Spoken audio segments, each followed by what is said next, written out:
गुरुजी आपका विवाह हो गया है, हाँ। तो आपके विवाह कुछ लोग कहते हैं कि आपने प्रेम विवाह किया है, अच्छा, कुछ हमारा कहते व्यक्ति हैं तो प्रेम जैसा दिख रहा है आपको। कुछ कहते हैं गुरुजी ये आपका समगोत्री विवाह है। हाँ, समगोत्री, समगोत्री, हाँ। अच्छा। कुछ कहते हैं गुरुजी कि आपने किसी ब्राह्मण को नहीं बुलाया अपनी शादी में, शादी पढ़ने के लिए आपने खुद ही मंत्र पढ़ के पूरी शादी कर डाली। तो इसमें कितनी सच्चाई है, और आप कुछ इस पे अगर थोड़ा प्रकाश डालना चाहें। पूरा प्रकाश डालेंगे। प्रेम विवाह नहीं है। और मैंने जो संदर्भ दिया अभी एक प्रकरण का, जब मैं छत्तीसगढ़ पहली बार गया था, यही यथार्थ और इतना ही यथार्थ है, ये बिना फिल्टर का कोई, ये अनफिल्टर्ड नहीं ट्रुथ गुरुजी, यही ये है ना। हमारा पॉडकास्ट, हाँ। बहुत सारे लोग बनाते हैं पॉडकास्ट, हमारा सिर्फ यही है कि हम अनफिल्टर्ड जितना तरीके से हाँ। कर पाए उतना ही करें। तो आप हाँ, तो जितना जो आपके मन नहीं, में आया ये बिल्कुल बोलिए। यथार्थ है। इससे ज़्यादा मतलब स्पष्ट सत्य और कुछ नहीं। हुआ क्या था, छत्तीसगढ़ हम गए, वहाँ तक बता चुके हैं, वहाँ रामचरितमानस की कथा गई, वहाँ तक बता। वहाँ एक व्यक्ति मिले, मनोज शर्मा जी। ये वही वाला है क्या जो जिन्होंने धोके ही बिस्तर बिछा दिया था नहीं आपका? नहीं, वो दूसरे हैं, वो बड़े सीधे सरल। वो एक गांव था, चारभाठा नाम था। हाँ हाँ, अच्छा, उस पर भी आएंगे गुरुजी। हाँ, उस पर भी आएंगे। हाँ हाँ, हाँ। तो खैर ये जो हैं मनोज शर्मा जी, अब वो रिश्ते में हमारे चाचा ससुर लग जाते हैं। तो उनके साढ़ू हैं छत्रधर शर्मा, तो वही हमको लेकर गए थे। तो बहुत से ब्राह्मणों के यहाँ वो लेकर गए, अपनी ससुराल भी लेकर गए। तो वो जब अपनी ससुराल लेकर गए, तो उनकी जो सासू माँ थी, अब वो परलोक चली गई, और हमसे बड़ा प्रेम करती थी वो, मुझे बहुत मानती थी। तो इतना मानती थी कि जब वो गई तो उनके पुत्र हमसे भागवत सुनना चाहते थे अपनी माँ के लिए, लेकिन हम बोले हम बोल नहीं पाएंगे, मतलब हम रो जाएंगे ऐसा, जबकि मेरा व्यक्तित्व वैसा है नहीं, मैं थोड़ा कठोर हृदय का इन मामलों में, लेकिन मैं बोला मैं नहीं बोल पाऊंगा, उनका चित्र देखूंगा तो मुझे रुलाई आ जाएगी। तो ये उनकी इच्छा थी कि यदि मुझे जीवन में विवाह करना हुआ तो मैं उनकी नतनी से विवाह, नतनी मतलब दोहित्री से विवाह करूँ, उनकी बड़ी बेटी की बड़ी बेटी से मैं विवाह करूँ, ऐसा उनका मन था। अच्छा। तो उस समय मेरी अवस्था थी 20 साल की, और विवाह करना है कि संन्यास लेना है, इसका कोई अभी स्पष्ट मेरे चिंतन में था नहीं। तो मैं घर आया कार्यक्रम के बाद, घर आकर मैंने अपने माता पिता को कहा कि वहाँ मैं गया, तो वहाँ ऐसी उन्होंने एक बात कही। वहाँ पर एक माता जी मिली, उन्होंने कहा कि यदि आपको विवाह करने का मन होगा, अच्छा उन्होंने कहा था यदि आपको विवाह करने का मन होगा तो मेरी गुड़िया का ख्याल कीजिएगा। और मैं इतना मूर्ख, मैंने गुड़िया मतलब समझी डॉल, ये गुड़िया का ख्याल क्यों रखूंगा, मैं 20 साल का व्यक्ति हूँ और मैं पुरुष हूँ, मैं गुड़िया का ख्याल क्यों रखूंगा। फिर उन्होंने बताया नहीं महाराज, गुड़िया मतलब इनकी जो दोहित्री है उनकी बात कर रही है। मैंने कहा अच्छा अच्छा ठीक है। तो मैं घर में जाकर पिताजी माताजी को बताया, बोले अच्छा ठीक है, अगर भविष्य में ऐसा होगा तो हम लोग बताएंगे। अब अभी तो थोड़ा वो निर्णय लेने में हड़बड़ी समझ रहे थे।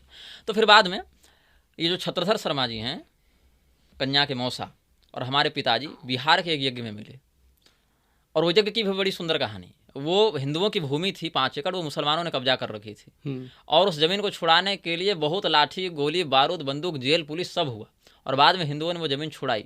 एक नूनिया जाति के व्यक्ति थे, उनकी वो ज़मीन थी, हमको लगता है वो ST SC में ही आएंगे, लेकिन सनातनी थे। तो उनकी ज़मीन को छुड़वाया गया, वहाँ बढ़िया पार्क बनाया गया, सूर्यदेव का मंदिर बनवाया गया, और मंदिर की प्रतिष्ठा कराने के लिए कोई तैयार नहीं। तो फिर हमको बुलाया गया। तो हम जब गए तो वहाँ फिर कुछ दंगा का माहौल हुआ, खेतों में आग लगा दी गई, बाद में हमारी कुटिया में पेट्रोल बम मार के उसको उड़ा दिया गया, मतलब बहुत कुछ हुआ। तो वहाँ पर हमारे पिताजी भी थे और ये छत्रधर शर्मा जी भी थे। किस कब की बात है गुरुजी ये शायद 2021 की बात है। अच्छा, फिर 20-21 की बात होगी, मुझे याद नहीं है। उससे पहले की होगी, लोग हमको लगता है कोरोना से पहले की बात है। हाँ, कोरोना से पहले की बात होगी, अब साल उतना याद नहीं मुझे, लेकिन है। तो फिर पिताजी और उनकी भी मित्रता हुई, दोनों परिवार भी मिले। और फिर मेरी माताजी ने एक दिन कहा कि भाई तुम्हारे लिए बहुत से रिश्ते आ रहे हैं, और अब तुम्हारे लिए रिश्ता चयन करना बड़ा कठिन काम है, क्योंकि व्यक्तित्व है, परिवार है, अब आज की पीढ़ी में हमारे अनुकूल कहाँ मिलती। तो फिर हमारे माताजी ने कहा कि वो जो छत्तीसगढ़ वाली बात तुमने बताई थी 2017 वाली, और पिताजी और उनके मौसा जी मिल ही चुके थे दोनों जी, तो पारिवारिक भी एक परिचय हो ही गया था। तो और गोत्र पुर इत्यादि सब हम लोग का अलग है ना, सागर द्वीपियों में गोत्र और पुर दोनों मिलाते हैं। तो हमारे यहाँ दोनों भी भिन्न है हमारा, उसमें कोई सगोत्री विवाह इत्यादि की बात नहीं है, वो तो किसी एक उत्तराखंड के व्यक्ति ने अफवाह उड़ा दी थी, वो भी उसकी अज्ञानता थी। तो फिर बात हुई, और फिर बात होने के बाद उस चर्चा के 3 वर्ष के बाद फिर अभी हमारा विवाह हुआ। तो विवाह में हमारे ओर से 2 ब्राह्मण गए थे और उधर से 4 ब्राह्मण थे लगभग। आप मेरा कार्ड पढ़ेंगे विवाह का, तो उसी में आचार्य गणा ऐसे करके एक सेक्टर लिखा, उसमें नाम है कन्या पक्ष वालों के। हमारी ओर से तो कार्ड छपा ही नहीं था, क्योंकि मैं उसमें धन लगाना नहीं चाहता था कार्ड छापने में। मैंने भोजपत्र पर लिखा अपना और भगवती को जाके सौंप दिया, यही है हमारा निमंत्रण। और कन्या पक्ष से जो कार्ड छपा, तो हमने कहा था कि संस्कृत में आप कार्ड छपवाएं, हमारी एक इच्छा है। शास्त्रीय पद्धति में छपे। तो उन्होंने कहा कि हम लोग छापेंगे, फिर उसमें कुछ त्रुटि होगी, कुछ प्रिंटिंग मिस्टेक होगा, तो फिर कितना बार छप पाएंगे, तो आप ही जो मैटर लिखना है वो बता दीजिए कि ये सब छपेगा। फिर हमने उस हिसाब से जो शास्त्रीय प्रारूप था वो बना दिया था। तो उसमें आचार्य गणाह का आप नाम पढ़ेंगे, उसमें सबका नाम मिलेगा। अब हुआ इसमें ये कि उसमें जो 2 प्रधान आचार्य हो सकते थे ब्राह्मण, वो आए जरूर, मतलब भागे नहीं, उपस्थित थे, लेकिन कहीं कहीं किसी किसी कमरे में वो चले गए। अच्छा। तो बाद में हालांकि उनकी जो धर्मपत्नियां थीं वो ब्राह्मणियां, वो सब वहाँ लगी रहीं मंडप में, अपना जो कर्तव्य था वो किया उन्होंने। उनका ये कहना था कि अगर हमारे उच्चारण में कुछ त्रुटि हो जाए तो हमको सबके सामने डांट देंगे। ये बात बाद में हमको पता चली। और कुछ रामभद्राचार्य जी के प्रति उनकी निकटता थी, तो कुछ वो भी भाव हो सकता है, ये मेरी आशंका है। और हालांकि मेरे पक्ष से जो ब्राह्मण गए थे, सुमन पाठक जी थे और हमारे मौसेरे अग्रज ब्रजेश पाठक जी थे, वो पुरोहित के रूप में तो नहीं थे, लेकिन सुमंगली इत्यादि शाखोचार्य इत्यादि में सहयोग की। बाकी सुमन पाठक जी सब कराए। और उधर से एक, उनका नाम तो मैं नहीं जानता, कुंडा गांव के रहने वाले हैं वो, वहीं बगल के, वहाँ एक कुंडा नाम का गांव है, वहाँ से वो सब कराए। और ये सब शाकतद्वीपीय ब्राह्मण ही थे। ये नहीं कि भारतीय ब्राह्मणों ने बहिष्कार कर दिया, ये सब भी कुछ लोग अफवाह उड़ाते हैं कि भारतीय ब्राह्मणों ने बहिष्कार कर दिया तुम शाकतद्वीपीय हो, ऐसा नहीं, सब शाकतद्वीपीय ही थे और सब विधिवत हुआ। अब मेरे द्वारा जो मंत्र पढ़ने की बात है वो क्या हुई, उस विवाह का 15 सेकेंड का कोई क्लिप किसी ने सोशल मीडिया पर डाला, जिस समय मैं फेरे ले रहा हूँ और मैं मंत्र पढ़ रहा हूँ। तो जब आप गृह सूत्रों का अध्ययन करेंगे तो उसमें बहुत से मंत्र, विवाह पद्धति के बहुत से मंत्र वर के ही द्वारा पढ़े जाते हैं। उसमें है इन मंत्रों का वर उच्चारण करे, इन मंत्रों का कन्या उच्चारण करे, इनका कन्या का पिता करे, इतना पुरोहित पढ़ें। तो भाई जिसका जो मंत्र वही पढ़ेगा ना। अब पूरी रिकॉर्डिंग तो हुई नहीं, 15 सेकंड जब मैं पढ़ रहा हूँ तभी और लोगों को तो मुद्दा चाहिए, तभी लोगों ने सोचा कि ये तो क्या है कि स्वयं ही पंडित बन गया, स्वयं ही पूजा कराने लगा। ऐसा नहीं है, वर के लिए जो मंत्र पढ़े जाने चाहिए वही हमने पढ़ा है, और वो कोई भी शास्त्र के पढ़ेगा। हाँ, अब आजकल के यजमानों को होश नहीं है पढ़ने का, तो उनके बदले पुरोहित जी पढ़ देते हैं। कन्या वाला भी वही पढ़ दे रहे हैं, कन्या के पिता वाला भी वही पढ़ दे रहे हैं, कन्या वर का भी वही पढ़ दे रहे हैं। लेकिन ऐसा नहीं है, वो जो जिसका मंत्र था। जबकि हमारी धर्मपत्नी ने सभी वचन संस्कृत में स्वयं पढ़े, बिना पुस्तक देखे पढ़े। हम तो सारे मंत्र पुस्तक देख कर पढ़े। कन्या ने जो 7 वचन दिए वो उन्होंने बिना पुस्तक देखे पढ़े। वो पाणिनि शोध संस्थान चलाती हैं ना ये पुष्पा दीक्षित जी, वो उनकी शिष्या हैं। अच्छा। तो संस्कृत इत्यादि का जितना आवश्यक उतना बोध है उनको, तो सारे मंत्र उनको कंठस्थ थे, लौकिक वाले, वैदिक नहीं। जितने तीर्थव्रतोद्यापन यज्ञ दानम ये सब जो हैं, उधर के 7 और इधर के 5, मतलब 12 मंत्र उन्होंने बिना पुस्तक देखे पढ़े। लेकिन उनका वीडियो नहीं बनाकर किसी ने डाला, अच्छा ही क्या नहीं डाला, लेकिन ये पूरा तथ्य है। ब्राह्मण बहिष्कार नहीं किए थे।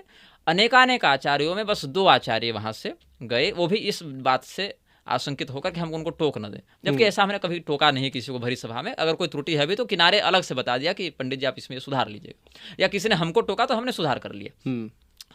और मंत्र जो वर के लिए विहित हैं वही हमने पढ़े थे। गुरुजी, आपने विवाह की बात की, तो विवाह और संन्यास 2 चीज़ें हैं, तो आपने संन्यास क्यों नहीं लिया? और जैसा हमने सुना भी था कि आप बोध गया के शंकराचार्य बनने जा रहे हैं, ऐसा कुछ, तो उस पर क्या है, तो थोड़ा सा बताएंगे? बोध गया का शंकराचार्य नहीं, बोध गया में एक शंकराचार्य मठ के नाम से मठ है, और वो आदि शंकराचार्य के द्वारा स्थापित नहीं है। बाद में मतलब हमको लगता है कि 14वीं 15वीं शताब्दी के आसपास एक उद्धवगिरी महाराज हुए, शंकर सन्यासी ही थे, बड़े चमत्कारी महात्मा हुए, उन्होंने उसकी स्थापना की थी। और बोध गया में उस समय बहुत कब्जा था विधर्मियों का, और पूरा जंगल भी था और बहुत कब्जा भी था, तो उन्होंने पूरे बोध गया को पुनर्जीवित किया। और बहुत संपदा उस मठ में थी, बहुत अधिक संपत्ति। तो जहाँ तक हमने उसके कागजातों को देखा, लगभग 50-60 हज़ार एकड़ की संपत्ति उसके पास थी मठ में, मतलब उस मठ की संपदा। बोध गया पूरा मंदिर, बोध गया का इधर एयरपोर्ट इत्यादि, उधर जो प्रस्तावित ये सब योजनाएं हैं, जो मगध विश्वविद्यालय, ये सब पूरा जो है वो बोध गया मठ की ही ज़मीन पर है। अभी तो कुछ लोग वहाँ पर कर रहे हैं कि हमको सब बौद्धों को सौंप दो, हिंदुओं को यहाँ से निकालो, लेकिन जब वहाँ बौद्ध नहीं थे तब हिंदुओं ने ही उस जगह को बचाकर बनाकर सब सांकर वेदांतियों ने किया है। खैर, तो मैं था उमगा पहाड़ में, उमगा पहाड़ का मैंने अभी आपको उल्लेख किया। हाँ। वहाँ से वो बोध गया मठ लगभग 50-60 किलोमीटर दूर होगा। तो मैं बोध गया के मठ में गया कैसे ये बताता हूँ। मैं था उमगा पहाड़ पर, जो भगवती उमंगेश्वरी का जो जहाँ पर मुख्य मंदिर है, मतलब गुफा जैसी है वो, वहाँ से थोड़ा किनारे हटकर एक खंडहर जैसा है, पहले प्राचीन मंदिर था, अब अवशेष है, भग्नावशेष। वहाँ पर बैठकर मैं ब्रजेश पाठक ज्योतिषाचार्य जी को, उनको मैं सांख्य योग पढ़ा रहा था, गीता का 2रा अध्याय। और मैंने वस्त्र के नाम पर बस एक तौलिया लपेट रखा था ऐसे, और ऐसे पड़ा हुआ था, चट्टान पर बैठा था, वो भी अपने सहज भाव में सुन रहे थे। तो वहाँ पर कुछ लोग आए जो किसी शिक्षा बोर्ड से जुड़े हुए थे, कोई चौबे जी थे करके, और किसी कॉलेज के वो ट्रस्टी थे या जो थे, वो आए और दर्शन करने भगवती का आए थे। 3-4 लोग थे, वो लोग आए और खड़े होकर सुनने लगे। मैं बोलता ही रहा। फिर वो बोले आप कहाँ से हैं, बड़ी कम उम्र में आप गीता पर इस प्रकार से बता रहे हैं, हम लोगों ने नहीं सुना। और जंगल में इस प्रकार से कोई बोलता है तो पुराने समय की याद आ जाती है वो। तो फिर हमने अपना सामान्य परिचय दिया। फिर अपना हम अगले दिन जब मैं स्नान कर रहा हूँ तो क्या देखता हूँ कि करीब 4-5 गाड़ी में बैठकर लोग आए थे, और एक 2-4 साधु हैं, कोई तलवार पकड़े हैं, कोई भाला पकड़े हैं, कोई त्रिशूल पकड़े हैं, और उनके पीछे वही सब चौबे जी और कौन कौन थे। तो अब तो मुझे बस चौबे जी नाम याद है, वो थे कौन मुझे अब चेहरा भी याद नहीं उनका। ये हरिद्वार कुंभ से पहले की बात है। तो वहाँ पर वो आए, और वहाँ के जो पुजारी हैं, ऐसे बहुत से पुजारी हैं उस पहाड़ पर, उसमें एक पुजारी हैं विष्णु पाठक जी। तो हमारे प्रति वो बड़ा भाव रखते, पूरा परिवार ही उनका जो है हमारे प्रति बड़ा सम्मान भाव रखता है। वो भी शाकद्वीपीय ब्राह्मण है, पराशर गोत्रीय। हमारे प्रति उनका बड़ा सम्मान है, तो गुरु भाव से देखते हैं। और किसी भी साधु महात्मा संत के अतिथि सत्कार में उनकी बड़ी निष्ठा रहती है। मतलब कोई भी साधु महात्मा ऐसे हैं तो उनकी बड़ी श्रद्धा होती है। तो बड़ी श्रद्धा से साधुओं का सत्कार की। फिर वो बोले कि वो कल एक बाबा जी बड़ी कम उम्र के व्याख्यान कर रहे थे, प्रवचन कर रहे थे, वो कहाँ मिलेंगे। तो इनको लगा प्रवचन मतलब मंच पर कर रहे थे। बोले यहाँ तो ऐसे कोई बाबा जी नहीं है जो प्रवचन कर रहे हैं। बोले नहीं नहीं, वो एक नई उम्र के हैं। बोले नई उम्र के तो यही हैं हमारे बारे में, और ये प्रवचन करते हैं लेकिन अभी नहीं कर रहे। तब मैं तो जंगल में बैठ के ऐसे ही 2 व्यक्तियों का संवाद था ना वो गीता का। तो बोले कि आपको, फिर वो परिचय हुआ। वो उनका नाम था स्वामी ओम भारती, वो महात्मा जी जो आए थे, जो मुख्य थे उस पूरे दल के। फिर वो हमको बोला क्या मठ ले गए, पूरा मठ घुमाए। वो मठ नहीं, मुझे लगा किला है। मतलब उससे वास्तव में युद्ध लड़े गए हैं उस मठ से। मतलब वो पूरी किले बंदी है, और किले के समान फाटक हैं सब, वो सब सुरंगें जिस प्रकार से होनी चाहिए वो सब। अच्छा, हाँ, और वहाँ पुस्तकालय बड़ा समृद्ध है। तो उस पूरे पुस्तकालय के अवलोकन का समय तो हमको नहीं मिला, लेकिन एक स्वयंभू पुराण हमने वहाँ पढ़ा। स्वयंभू पुराण नाम का एक ग्रंथ है, बौद्धों का है, लेकिन मुझे तो सब पढ़ना होता है ना, क्योंकि तब तो मैं जानूंगा कहाँ पर क्या है। तो उसको मैंने वहीं पढ़ा। और वहाँ पर उस समय महंत थे रमेश गिरी महाराज। अब तो वो महंत नहीं रहे, अब तो शायद त्रिवेणी गिरी या कौन बने हैं। लेकिन रमेश गिरी जी का उत्तराधिकारी हमको बनाने की बात हुई थी। तो फिर हमने अपने घर में बात की। पिताजी ने कहा कि देखो, मठ में जाओगे संपदा रहेगी, लेकिन बंध जाओगे। जो काम स्वतंत्र रहकर कर सकते हो वो नहीं कर पाओगे। अभी तुम मठ को बाहर से देख रहे हो, अंदर जाओगे तो यहाँ केस, यहाँ मुकदमा, यहाँ हाजिरी, यहाँ ये, उसमें फंस के रह जाओगे। तो स्वतंत्र रहकर काम जितना कर पाओगे उतना मठ में नहीं होगा। तो हमको उस समय पिताजी की वो बात समझ में नहीं आई। थोड़ा बुरा भी लगा कि भाई क्या फंसूंगा भाई, यहाँ पर बिना किसी संसाधन के हम इतना कर ले रहे हैं, वहाँ तो इतनी संपदा रहेगी तो और अच्छे से धर्म रक्षा होगी। लेकिन अच्छा, माताजी ने अनुमति दे दी थी कि अच्छा कोई बात नहीं, अगर तुमको वहाँ लग रहा है तुम्हारी उपयोगिता है तुम जाओ। लेकिन पिताजी बोले नहीं, तुम जाओगे तो फंस जाओगे, क्योंकि संन्यास लेने के बाद वापस थोड़े जाओगे।